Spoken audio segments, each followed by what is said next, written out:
How do you know when it is time to buy an investment property? A lot of people have investment properties as part of their retirement plan, and I honestly think that you should. I look at my parents versus their friends, and you can see which ones retire better because they have cash flow coming in and a free place to live. Your home mortgage free, your investment property mortgage free should be your goal. But when is the right time?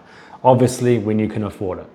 But the difference being when you can afford it versus when the bank thinks you can afford it is very clear. So number one, you need to make sure that you've got the equity or a deposit to buy that second property. In the next video or the video above, it explains how to do that. So equity is not free money, it is a loan. So you've got your home, which was your first home, then you're going to top it up to get the equity out, and then you're going to buy another property, which means there's quite a lot of lending there. So you're going to be getting more mortgages, and you have to be okay with that. And then obviously you're going to get rent, which is going to cover some of that new mortgage. And you need to be realistic that that rent is probably not going to cover the whole mortgage from day one, but it will eventually. And that's what you got to think about when you're forecasting your rent numbers, your insurance, your maintenance, and the rates for that investment property. But think of it this way. That is forced retirement savings if you're putting your own income into that account because it's paying off the mortgage on something you're going to have in 30 years time or less, depending on when you retire.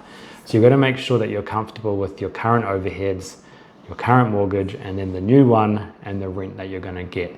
We can do the numbers for you. Of course, the bank needs to approve this, and if the bank does approve it, you can take some comfort in that because they will test your current mortgage, the top up, and the new mortgage all at like a higher test rate, usually 2.5% higher than what you'd actually be paying. Plus they scale down the rental income to factor in vacancies and maintenance and insurance and rates. And of course they still want you to have $1,000 or thereabouts left over when they've looked at that whole big picture. So you can take comfort in the fact that based on today's situation, the bank thinks you can afford it. Obviously, it will be a change because you will be paying more out of your own personal income to make it work.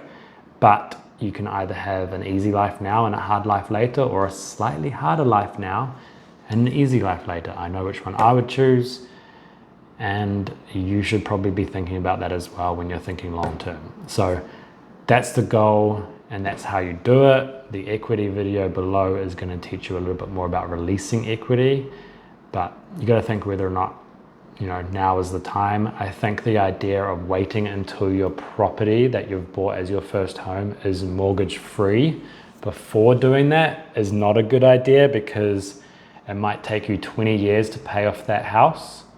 And if you had the equity at 10 years and you used it to buy an investment property, then you'd have 10 extra years that investment property is going up in value. That means you'd have more money when you retire, plus rent goes up every year and all of that other stuff. So I think the premise of waiting until your home is mortgage free is not a very good idea, because the sooner you can buy properties, assuming that they're all going to go up, means the cheaper you buy it for and the more money you get because the house goes up in value.